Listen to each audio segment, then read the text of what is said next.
Good afternoon, everybody, and welcome to the Discovery Programme series of seminars.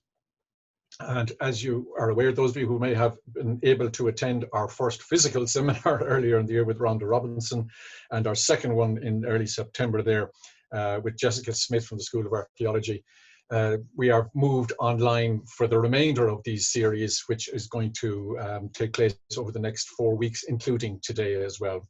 My name is Paul Walsh. I am acting chair of the Discovery Programme, and I'm just going to chair today's particular seminar. As you know, most of you, I'm sure, will be aware that the Discovery Programme is very committed to engaging and working with others in the wider archaeological sector to identify research gaps and, excuse me, coherent themes for future research. And we want to engage with partners in developing that research framework. And that was one of the key recommendations of Archaeology 2025. It was to promote discussion.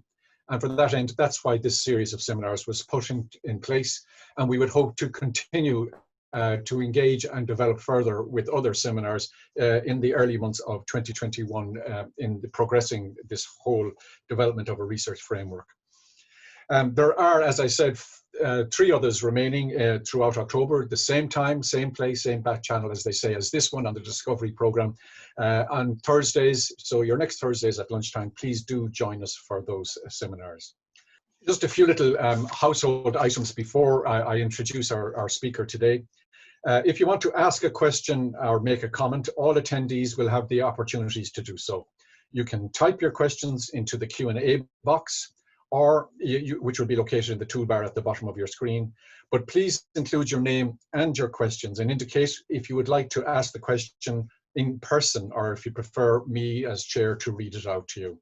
And if you opt to ask the question yourself, the other attendees, as well as the speakers on screen, will be able to hear your voice, but they won't be able to see you. Okay, so we'll be able to get you to speak, but not be able to see you. And again, at the end of your question, I won't mute you, but I will be able to reduce your ability to talk, if you know what I mean, on screen. So just again to note for everybody participating, the entire webinar, including the discussion and questions, will be recorded and it will be published on our YouTube channel. And if you ask a question and don't want it to be included, be sure to notify us as soon as possible so that we can edit the video before loading it into YouTube. And finally, just one thing in relation to my own videoing, or my own ability here in relation to the technology. I'm using a Zoom technology that relates to another part of my career and my own personal interest, in as much as I also am a musical director of a choir. So I'm using a Zoom. So when I edit out of this, if you don't mean to go into darkness, you will see a People's College Choir logo will come up, a statement will come up on my thing. So please ignore that. I'm here in my capacity as the chair of the Discovery Programme. So let us begin. It's a great pleasure for me this afternoon to welcome our speaker today, Ian Doyle, Head of Conservation at the Heritage Council. And Ian needs no introduction to you all, as I'm sure. Over the years, he's played, and he continues to play, a very active role in the promotion of the policy on heritage issues, especially our archaeological heritage. And Ian is going to speak to us this afternoon on the Irish National Strategic Archaeological Research Programme, which we all knew as INSTAR, addressing research through partnerships. So I'll hand over to Ian and look forward to hearing what he has to say. Thank you, Ian. Fire ahead. Thanks, Paul. Hello, everybody. It's a pleasure to be here.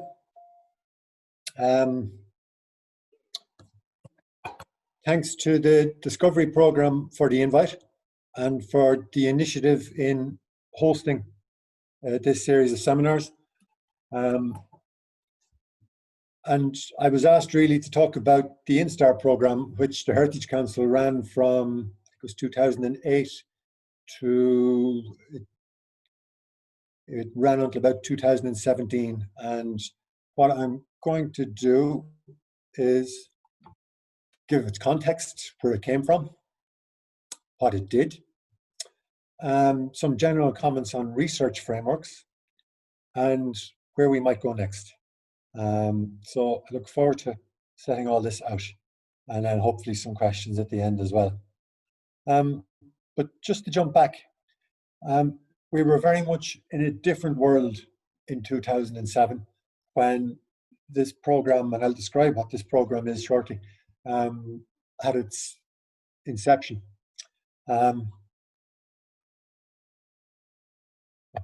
We had about a 6 to 11% growth rate from 1994 to 2000, which was quite a European phenomenon.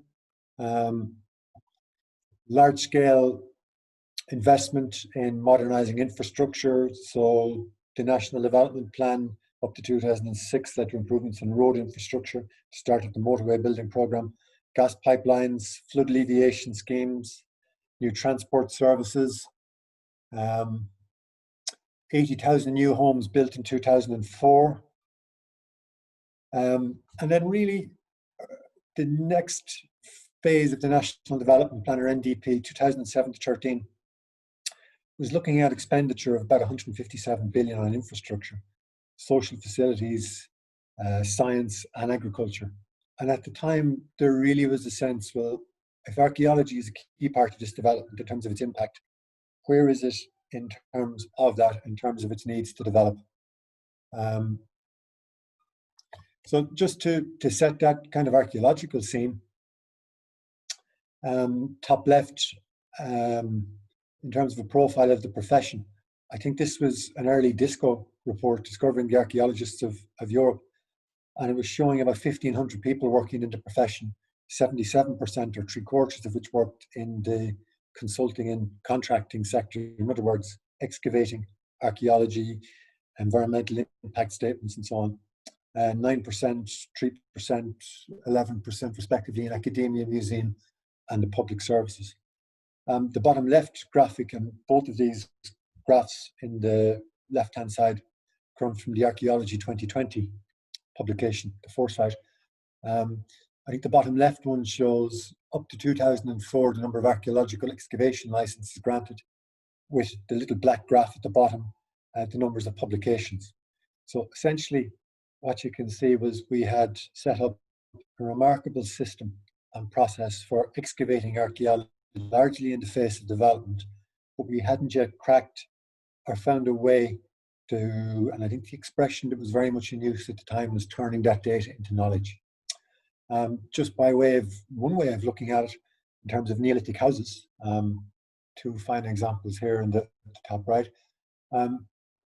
You can see the boom, and it was referred to as a boom at the time in terms of Neolithic houses. What was being discovered largely as a result of linear pre-development archaeological excavations. When you look at it over a period from the 1940s on, what was happening, what the 1990s and early 2000s was quite remarkable. So that time, 2006, 2008 was a remarkable time in terms of a lot of people starting to look at where we were and thinking, okay, there's a lot of very busy people here. This is great for our profession. We're finding an awful lot of new and fascinating material, but is there a better way of doing this? Are we getting as much out of this as we need to? And I think that process really started with the bottom publication, the Archaeology 2024 site, very much spearheaded by Maurice Sullivan, Professor Gabriel Cooney and Liam Downey, operating out of UCD. The Royal Irish Academy Forum in 2008 then produced a similar policy paper, and there was a range of discussion forums around that. And then the Heritage Council's contribution to that in 2007, the Research Needs paper. And then at the same time, there was also a review of the National Monuments Acts ongoing. So at the start of January 2006, the then Minister for Environment, Heritage and Local Government wrote to the Heritage Council and asked us to make recommendations to me on research needs in the field of Irish archaeology. So this was quite an interesting departure. Occasionally, government ministers ask us to do things like this, but we hadn't been asked, my recollection anyway, to do that before on archaeology. And he was asking for us to make a view to recommending necessary changes to structures, formulating proposals for the future management and dissemination of research findings, examining the need for an overall national programme. So that was a great start, and that was where we took our marching orders, our writing orders, writing instructions from. And if you look across all of those various policy proposals, the Academy, the Foresight document, the Heritage Council, they had a number of things in common. The obvious one was increased public participation and enjoyment of Ireland's archaeological heritage. Highest standards of quality need to be achieved by all forms of archaeological research, disseminated to a wide audience. Appropriate development-related work should be undertaken with an agreed research framework. Publication of results is a key requirement as well. So arising from that, you can distill across those various documents a couple of priorities that were all very much in common. The first was a competitive and collaborative archaeological research fund. And those terms, competitive, collaborative, aren't mutually contradictory. Collaborative is a word you're going to hear a lot over the next 20 minutes or so, as well as partnership, because that was a key way in which we did all of this. The other key need was upgrade the existing state of archaeological excavation archives and storage locations. And the acquisition of the storage premises by the National Museum and the National Monument Service was a key step forward in that regard. Scientific facilities was another key need. And then ongoing professional development programs. And since that period, the Institute of Archaeologists of Ireland CPD program has been co-funded by the National Monument Service and the Heritage Council. So that really came out of that phase of thinking as well. So that's been good. But one of the key things that came out of all of this as well was the need to think about what we do in terms of research frameworks. And really the need to recognize that all archaeological work is and should be directed towards increasing our understanding of the past. And that was a key premise. And that any research framework, and we've always tended to prefer the term framework here in Ireland rather than agenda, because it's a more inclusive and accommodating type of approach, that it should be built on analysis and assessment of work to identify key issues for understanding the past and the best approach to addressing such issues. And that was very much the approach we took. I think the last one of these seminars we heard from Jessica Smith talking about the Bruna Boyna one. And the approach we took there was, what do we know? Where are the gaps? How do we address them? So arising from that, and very much through a process of collaborative, inclusive meetings, a lot of dialogue, a lot of consultation across the sector, working closely with the National Monument Service, but also the National Museum, the profession, the private sector archaeological bodies as well, the other state agencies and local authorities. We came up with this document that set out those kind of what we felt were those research needs. But one of the key things we did in this was we tried to come up with, and very much through that partnership and inclusive process, was a series of research themes. In other words, a very high level national archaeological research framework. And we proposed 7 themes there. Cultural identity, territories, boundaries, resources, technology and craft, exchange and trade, religion and ritual, environment and climate change, landscapes and settlement, and archaeology and contemporary society. So each of those had a paragraph of text that was worked up after dialogue and then tempered by consultation. And then a series of research questions followed each of those texts. So for instance, landscapes and settlement, some of the key research questions was, when was Ireland first occupied? What is the background to the introduction of agriculture? How can we track the emergence and long-term development of urban settlement in Ireland? And I think this kind of approach worked really well from a couple of points of view. The first was that no one person sat and wrote these in isolation. They were very much a collaborative effort where people came together. And I think that started us off, it set the tone in terms of partnership and collaboration. I think secondly, it set out to show that amidst all of this, all of the then huge amount of archaeological work that was going on, we were able to show to the Exchequer that it was adding up to something, that it wasn't just work that was going on for its own sake, but that it could make a contribution to knowledge and add up to a greater picture. In other words, we weren't just collecting data blindly, that we shouldn't be. And then I think the other key issue that really helped was when we were given money through National Monument Service, when we did set up the research program, we were able to use these as the basis for research calls. So in other words, if you were making a proposal for funding, you had to show how your project addressed these questions. So we need to come up with a name then.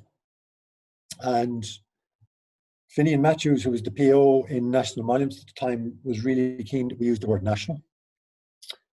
We were really keen that we used the word strategic. We had to have archaeological, so we had an N, an S, and an A. Or was important, so we had a whole series of words, and we needed to come up with something that just encapsulated what it was that we wanted to call this. Because sometimes it actually doesn't matter how good your idea is, if you can't give it a brand or a label or a name, it's hard to make it progress.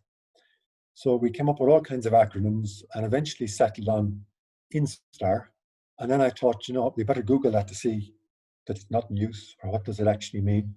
And I was pleasantly surprised, maybe this is my definition of serendipity, to find that it's a phase between two periods of molting and development of an insect larvae. So in a way, it was about a step change, and that was really what our intent and ambition was at the time. So we went with it. So we formulated a research program, this term INSTAR, and we started to look around to try to put detail on it as to what it would look like. So we were really taking the best ideas we could find internationally and nationally. So the EPA had their STRIVE program at the time. We took elements of that. SFI, Science Foundation Ireland, had their Research Clusters program. There was a Department of Agriculture, FIRM, Food Institute research measure as well. We took elements of that. But what we were really saying as well is we wanted research consortia to be formed within the following groups: the consultancy sector, academic institutions, academic and research bodies, and state bodies. In other words, we're going back to that collaborating and partnership idea again. And we said that the program was intended to link archaeologists and practitioners in partnerships across the profession to address crucial research questions and grow partnerships that could make an important contribution to understanding our past. That was probably the key sentence that summed up a lot of our intent. And then importantly, it would be subject, each application would be subject to international peer review. And the kind of peer reviewers that we ended up using were people in the UK, North America, and mainland Europe, who were senior figures who were also highly familiar with Irish archaeology and its European context. There was a lot of excavation work going on at the time as well. We didn't feel that it was appropriate to add to that. So what we said was large-scale excavation is not eligible. We said, okay, if you need small-scale or environmental samples or something to answer key questions, we'll consider it. As it turned out, I don't think we did, because we didn't really receive any applications. A key aim in assessing applications from pre-developed archaeological excavation would be in bringing added value to the data, putting it into a wider research context and synthesizing. So you can, based on what I'll move on to shortly, you can judge if we met that aim. So we put out a call in 2008. We had a fund of €1 million, and we made a number of awards to all kinds of universities and organizations and companies, mainly to universities. to tackle all kinds of things like the relationship between climate change and human activities, the Mapping Debt project, mapping Christian landscapes, archaeology in inner city Dublin, a GIS study of the River Boyne area, the EMAP archaeology project, I'll mention that again, a Coleraine project, the bathymetric survey, discovery program Share IT, it was a one-year project, another project in NUIG on the Burren landscape, one-year project in the discovery program, the Literal Archaeology project, Kilkenny Archaeology, about pulling together material from Kilkenny City, Wodan, a wood and charcoal database, a medieval Dublin City archaeological research agenda, and another really interesting, engaging project, Cultivating Societies about Neolithic Ireland. So it was quite a tight turnaround in 2008, and we had to hit the ground running, and a lot of researchers and institutions had to do the same, but they did, and that was really heartening. And then the following year, the money and the wider economic climate were starting to deteriorate, and at a time when the financial envelope should have really been increasing, it actually started going the other way. But I think we did well to hold it to the figures that we did, about 675,000 the following year, and we kept a lot of those projects going. What happened then in 2010 and 2011 was the money, because the economic climate was starting to deteriorate even more markedly. We still managed to keep a core group of projects going, but by 2011, 2012, 13, we were down to 1 and 2 projects a year, because the money simply wasn't there. So to plot that in terms of a graph, this is what it looked like. So out of a total of 2.3 million allocated in this program over about a 10-year period, from about 2011, the money just started to collapse. But I think it's a tribute to all of the various researchers involved to have kept going as they did. So really, the bottom line for me on this is I would argue that this program ran at the level that it needed to be doing in terms of resourcing for about 2 years. 08, 09, maybe a little bit into 2010. And that's no indictment of anybody who was arguing for money. There were simply very, very difficult straitened times. I think it was maybe 2011 when the IMF came in. So you can probably just see that point there. So the reverberations were running through the system at that point. What was done? Well, in a way, it's hard to choose, and it's almost like making a speech at some kind of event where you start mentioning people. You'll always leave people out, but some of the projects that stood out for me are certainly the ones that I'll choose to mention today. The Cultivating Societies project here in the bottom left, run by Nikki Whitehouse and a whole team based out of Queens and the UK and a host of private sector partners, was looking at the origins of agriculture in Neolithic Ireland. And that was a project that just kept on giving in terms of papers. And I'll come back on that. In UCD, there was a move to work on a whole series of excavations and survey projects from the North Mayo area, the Cage of Fields projects, in terms of mapping them, in terms of GIS, and in terms of working up a whole series of excavations carried out by people like Professor Rory de Valera, Seamus Caulfield, and others, and bringing them into a more coherent sense and get them ready for publication. So they were all subject to modern analysis and dating, environmental sampling, compilation, stratigraphic reports, and that was taken to that level. And I know that Professor Graham Warren in UCD is hoping to, and indeed continuing to work on that, to bring it to a monograph. Another star performer was the Early Medieval Archaeology project. Professor Aidan O'Sullivan and Finbar McCormick from Queen's University Belfast, and a whole team as well. And I know Aidan is speaking on this project in the context of this research series, so I know he'll have lots of really interesting points to make about this and the experience of running that project. That was funded over 2 funding cycles through Instar, and you can see that in terms of its outputs. And then just to make sure that we were thinking about the marine environment as well, the University of Coleraine Centre for Maritime Archaeology Joint Bathymetric project was also funded in that initial suite of projects, looking at sea level rise, drowned landscapes and shipwrecks, and that was quite an interesting project as well. UCC then, Professor Tomasa Carragon, the Mapping Christian Landscapes project went on to produce a very fine monograph about the early phase of Christianization in Ireland, looking at various study areas across the country: landscape archaeology, pre-development archaeology, textual analysis, and it just opened up a whole interesting way of looking at that early landscape of conversion. And then there were other projects dealing with that period as well. The Mapping Debt one was also run out of the UCD School of History, I think. And then in Queen's, the people of prehistoric Ireland, that went on to produce a very fine monograph about prehistoric remains as well.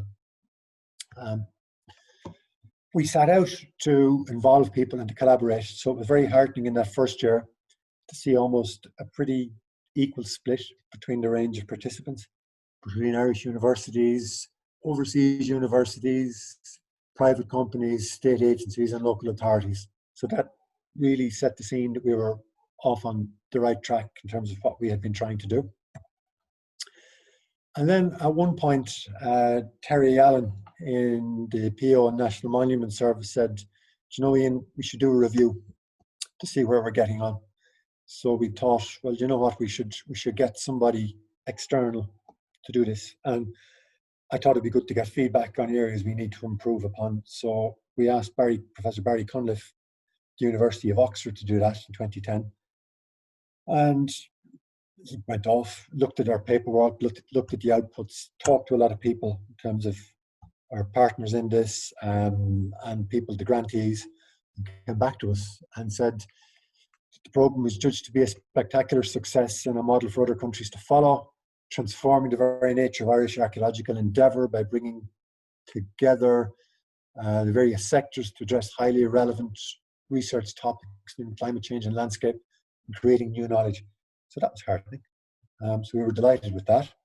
And then Barry was interviewed, Professor Cunliffe was interviewed somewhat later for an article in Nature, and he again talked up the way, this was what, 2010, the way in the context of this article about grey literature and the need for greater dissemination from archaeological projects. He was talking up how Ireland was leading the way in this. So again, that was encouraging. So the program went along then 13, 14, 15 on a more limited range of resources, funding a project a year. And this was the last of our 3-year cycle projects, a UCC project directed by Katrina Becker with Ben Geary in UCC, but with a whole range of partners, crucially including James Ogan of Transport Infrastructure Ireland. So it was very partnership focused, but with a whole range of other people as well, from UCD and the private sector as well. Looking at later prehistoric settlement and landscape in Southeast Ireland, looking at radiocarbon dates and environmental remains. So that concluded in late 2017 or early 2018. And Katrina tells me, we were talking about this in the last few days, that it wasn't just an academic research exercise, important be that is, or as that is, there was also a really important methodological collaboration strand on zoo archaeological remains and on dating strategies, 2 areas which the project identified as problematic in terms of practice. So these issues were addressed by a series of workshops on zoo archaeology and on dating as well. But also I saw the reformation of a zoo archaeology specialist group and the design of guidelines on zoo archaeological remains with TII. So that's in the final stages of preparation. And there's also a multi-authored PRIA paper, which is literally at the final stages of coming out. So that was our final Instar project. In terms of outputs then, what came out of all these projects? Well, there's a lot in this chart. I've anonymized it in terms of projects because we need to go back and actually check and update a lot of these outputs. So I haven't named each individual project, but what you can see on the left is a number for each separate funded project. The one-year ones are understandably less or more to the left in terms of their outputs. That's not to say that they didn't gain good ground and make achievement, but the key output for many of these you can see here in terms of papers and presentations. So the bright blue are papers. Now that includes everything from peer-reviewed to general readership papers. Presentations are everything from conferences, workshops as well, number of books as well in a small number of cases, and books continue to come out. I'll touch on that in a moment. The Cultivating Societies project, Professor Nikki Whitehouse's project started off in Queen's, just continued. It was, as one colleague said, it was the gift that kept giving.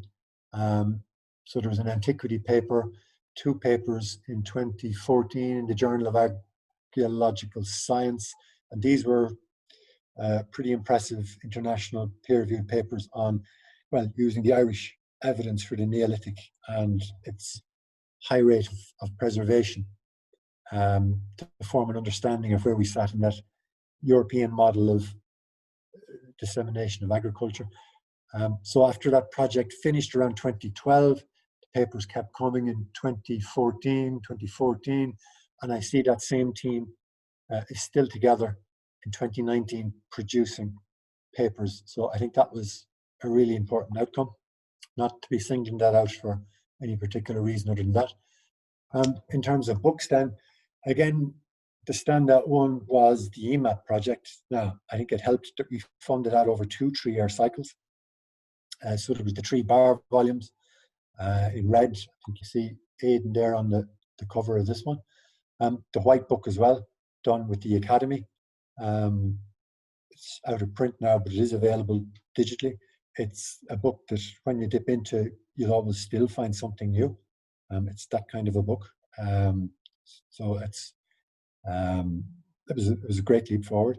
And then in terms of other projects, the Mapping Christian Landscapes Tommaso Caragon volume and the Mapping Debt volume done with as part of the series with Chris Corlett and Michael Potterton.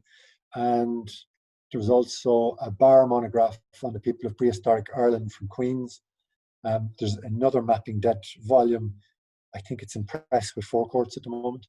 And then as well, the numerous peer-reviewed papers and reports placed online as well. So when you aggregate it all together, you end up again with that category of papers and presentations, books at a smaller level. But I think there was good bang for the book there. Are we doing on time? Okay. So to try draw a few strands out of this, what worked well?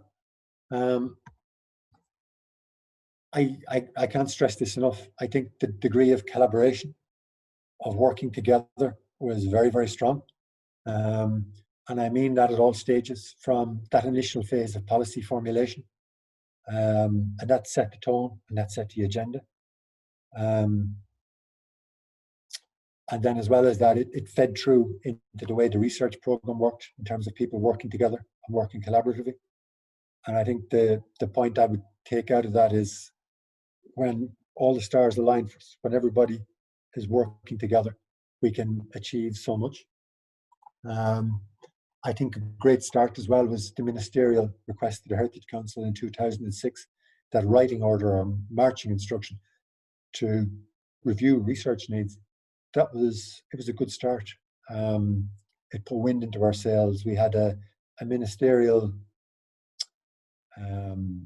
starting point which we were able to formally respond to. I think, and I'd stress this a lot, the research framework question-led approach was critical in winning support. In terms of winning support at government department level, but also in terms of the Exchequer. I think that was a big help. I'd have to single out as well the flexibility of researchers in terms of managing uncertain funding due to the economic crisis, delays in getting letters of offer out, short turnaround, short time frames. I'd have to acknowledge that as a positive and something that was we really appreciated. But I think we probably should have started that program 5 years previous. Look, that's hindsight, but we could have had better foundations in place before the economic crash came. But sometimes that's where you are. And then, quite interestingly, the term Instar entered the kind of lexicon of practice. You'd hear people refer to her Instar or my Instar or when I worked on Instar, and that was heartening as well. And so that was good. If we were starting this again, what could we do differently? What's changed? Well, I think we'd have to put a much stronger emphasis on open access and digital data strategies. I think that's a key space we need to look at more strongly now. I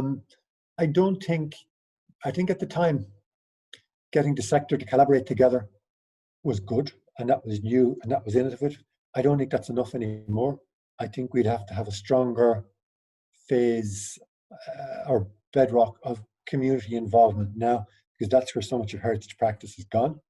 I think we'd probably like to work with a partner like the Research Council to help manage calls and peer review process.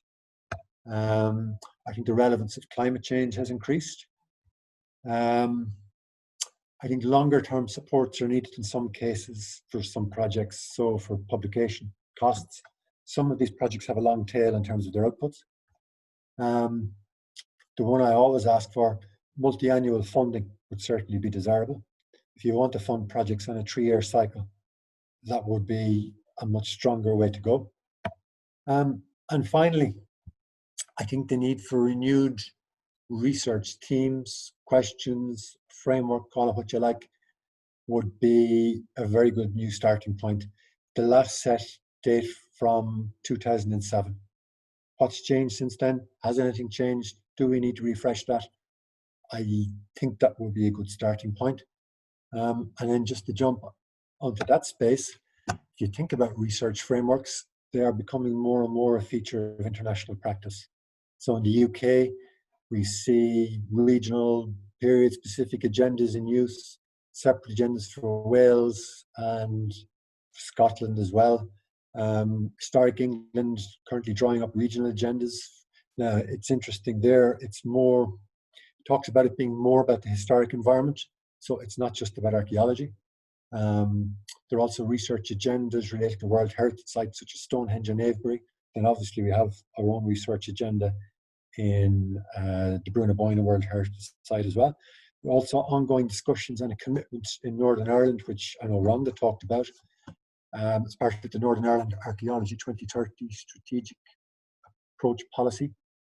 Now that I think of it, it's also a feature of our own Archaeology 2025 policy document.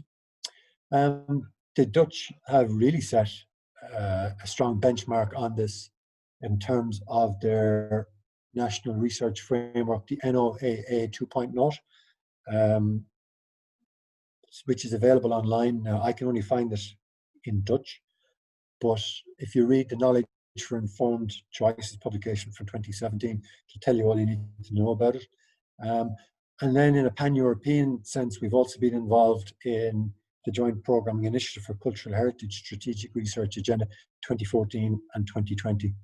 And I think the takeaway for me from all of those is that research frameworks are great at getting people to collaborate in the process of writing them. in figuring out what priorities are, where they lie, but also helpful in terms of acting as a basis, a bedrock for research calls. That's certainly been our experience with the JPI CH1, which has had a number of calls associated with it over the years. So onto the last slide. So why not again? I think I'll end on that question. I think there was a time where, with this program and with the kind of policy agenda that was behind it, we set an international agenda, we set an international standard in doing this. I think the peculiar nature and characteristic of what we do in archaeology, in terms of collecting a lot of data, suggests that to turn that into knowledge, to add value to it, to synthesize it, we need a research-led approach, which is based on collaboration. We're certainly hoping that with the Discovery Programme, we can reignite the idea of a research framework for Ireland. So really, we're happy to discuss that. But finally, I really just want to say thank you to the Discovery Programme for hosting this series on research frameworks and for their interest in this practice. Thank you to the National Monument Service, Finian Matthews, followed by Terry Allen, Brian, and now Michael McDonough for support of the InStar programme. And then finally, all researchers, participants and reviewers for all of their hard work, and to my colleagues in the Heritage Council as well. Thank you.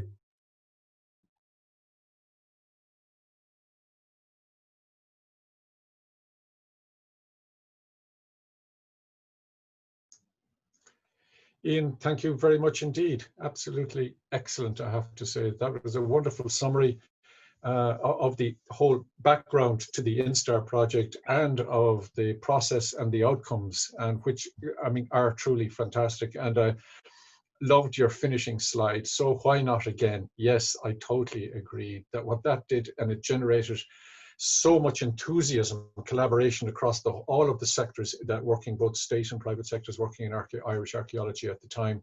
And it is most unfortunate, as you rightly pointed out, that the downturn in the economic downturn just really hit us in that period, 2008, 2009. It affected everybody, in fact, as we all know, but especially it really, your graph displayed the huge just drop off in the support funding that was provided for that. So look, I can say well done, and you're pointing the way forward has also been an excellent way of just getting us ready to open up this whole area again. I have a couple of questions in, but one I'll start with comes from John O'Keefe. John, you know, up above from our colleagues up in the north. He said, in the context of what might be next, you have described a brilliant period of research and collaboration, and with results that will last for a very long time.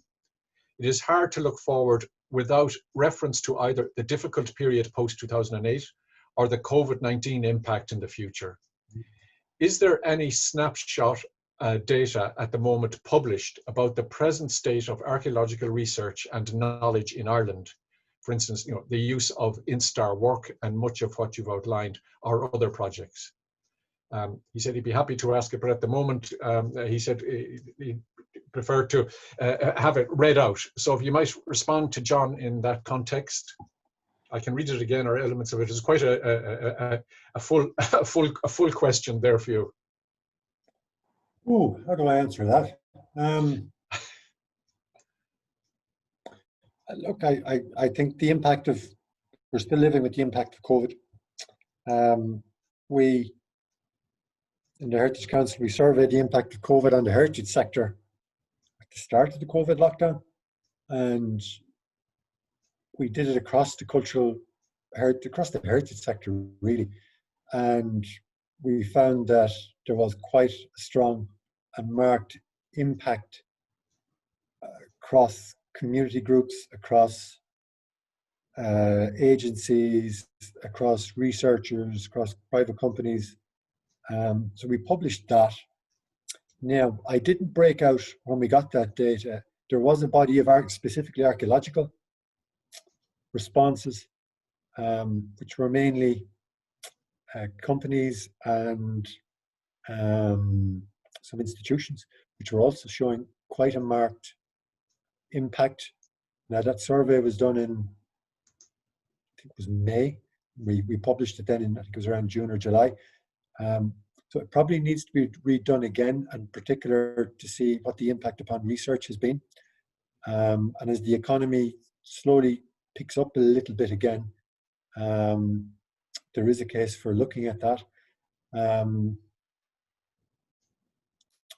I think we're into a different world in terms of how we manage. But I still think that the point of, I think there's a very peculiar characteristic of archaeological practice, that we generate a lot of data, and we need to constantly be looking at ways to put that into a research context, to give it that expression, added value. And I think there will always be a need for that. I think we can't lose sight of that. Research frameworks, funds like that are one way of doing it.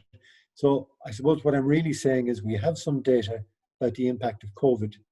It probably needs to be addressed more specifically towards the archaeological sector, but that at the same time, I think that there is an ongoing need for developments and programs like this to help keep our eye on the ball. Excellent. I have a couple of people here also. First of all, I'm not sure if it came out to us, but to all, but Elizabeth Bryan just wanted to give you an update, or give us all an update on mapping depth. She says, it's my understanding that the book will be published this month in October. And also our online database is still being used by students both inside and outside of Ireland, and it can be got at www.mappingdepthdb.ie. Well done, Betty. Yeah, great credit there to Elizabeth. Stephen Harrison says he's happy to ask a question. So if I can, let me see if I can bring him in. Just bear with me one moment, please, while I call up Harrison. Okay, Stephen, please feel free to ask your question directly to Ian there. Okay. Hello, Ian. Thank you very much for that. Can you hear me? Yes. How are you, Stephen? I'm not too bad at all, thank you. Not too bad at all. Good. Listen, thank you for the paper. I was struck by your idea just at the end about renewed research themes and kind of new directions in research. But this kind of relates to what was already done. I thought your 7 research points, the ones you listed on sort of, culture and resources and landscape and so on, really good way of kind of thinking about research needs. But I'm interested in the response, Ian. Did you find that the applications you were getting and the things you were funding were spread pretty evenly across the 7 themes, or were some themes stretched, kind of more people interested in some themes than in others? Is there anything that surprised you that wasn't researched or wasn't applied for in the same way, or was it pretty even?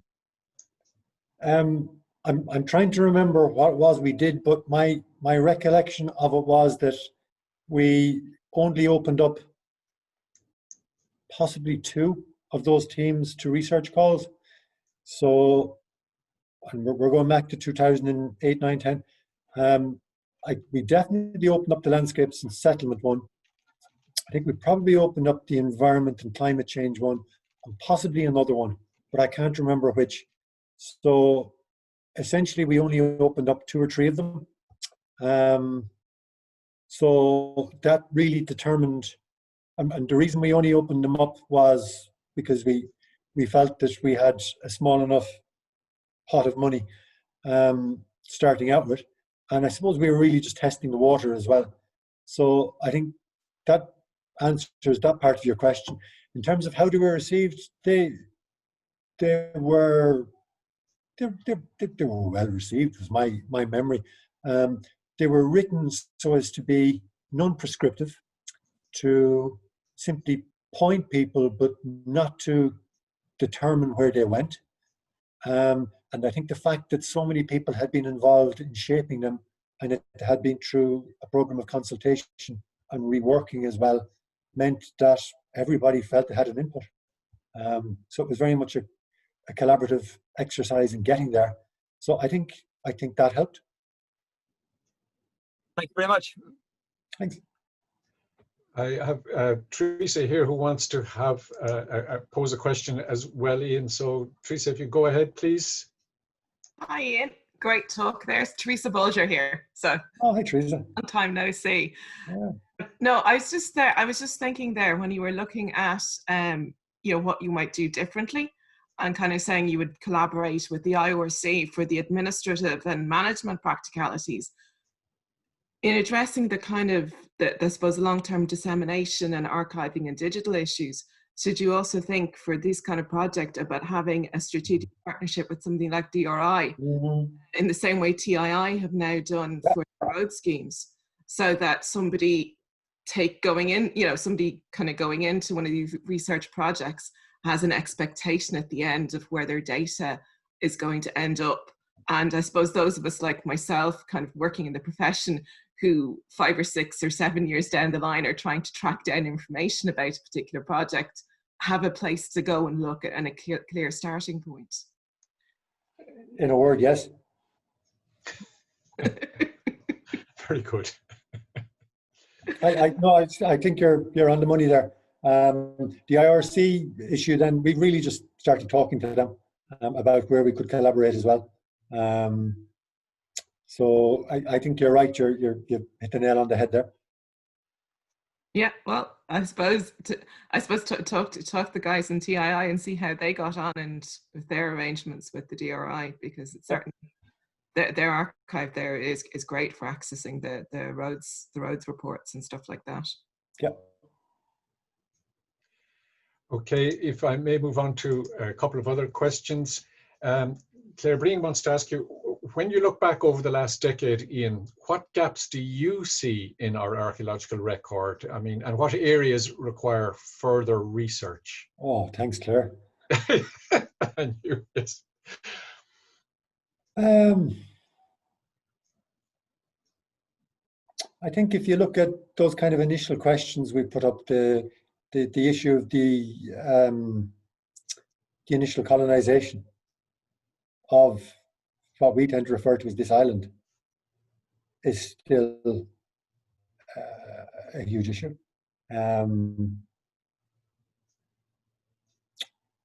What was happening in the Iron Age, the origins of towns, all of those issues.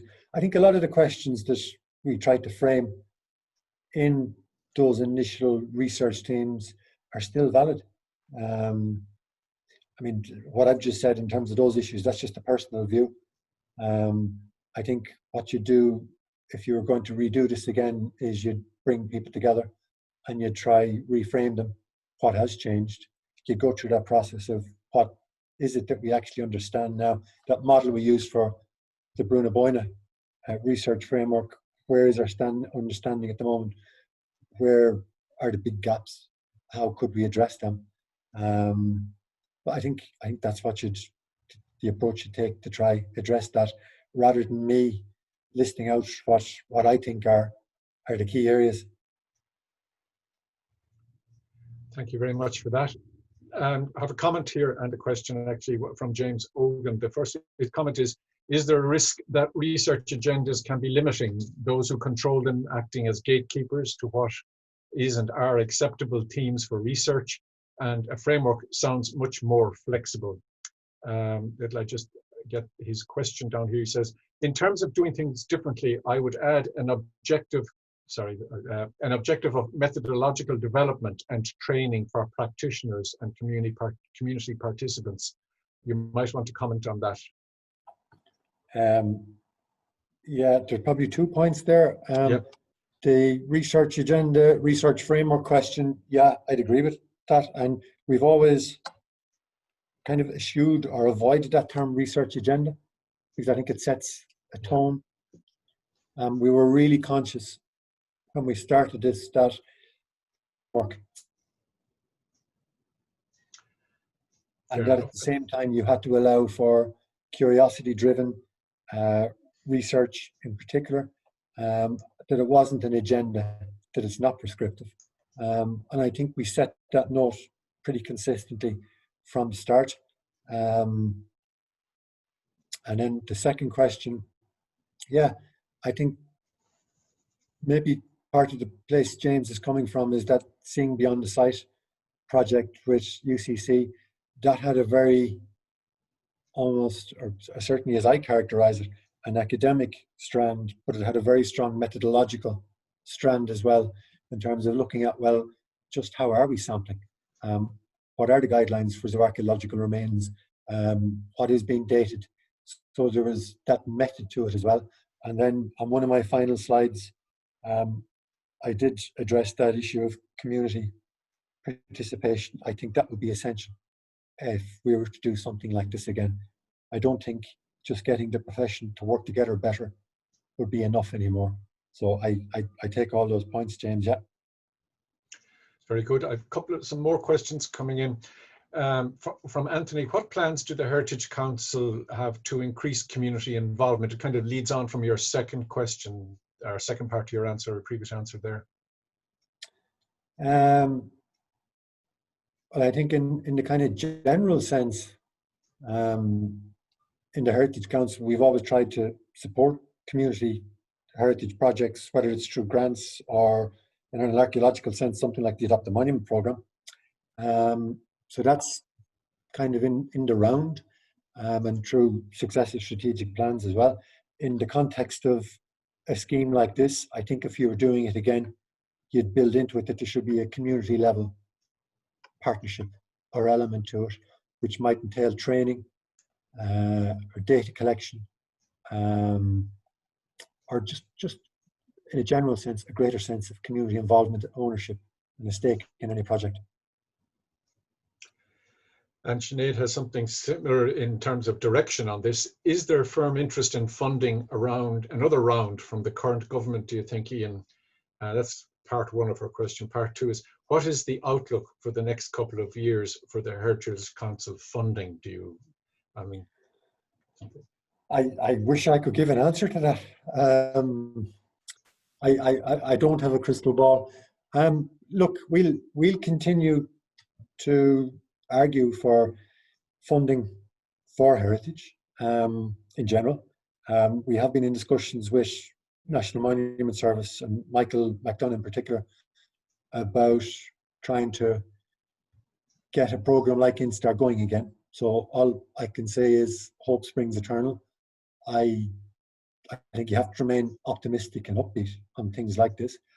But that said, I think that it might take some kind of national level framework again to almost act as a jumpstart for a project like this. I think we need to avoid the perception that archaeology is just about collecting data for its own sake. We have to put it into the context that it is adding up to answer serious questions about our past. And I think something like a research framework, even at a high national level, would be a good start in that regard. In that regard, a comment has come in from Susan Johnson. Just, have you considered involving the community at the level of determining research frameworks? We did that when we did the Bruna Boyna research framework that Jessica talked about. What we did there, and it was a really interesting experience at a kind of a big site or landscape level, site-specific level, was we ran a series of public seminars and invited the public. And we got really good interest and engagement on that. So we've tried that. We've shown that there is a validity to it through consultation and maybe through workshops. We could certainly build upon that again.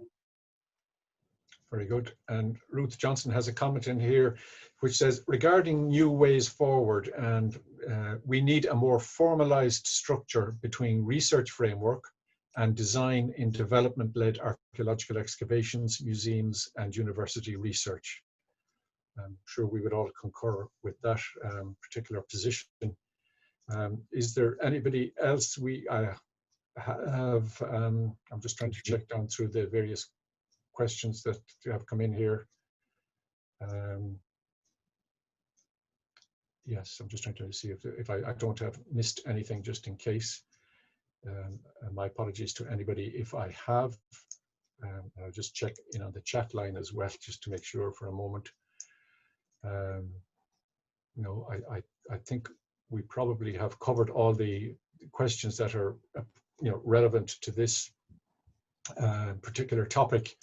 Unless anybody has anything else to add, I hope I haven't missed anyone. My apologies if I had. This is a relatively new element to the using of Zoom for me, I have to say, but nonetheless, I want to thank you all for your participation today. And this was really the opening of a wonderful discussion, Ian. I really want to thank you most sincerely on behalf of the Discovery Programme and all the members of the board.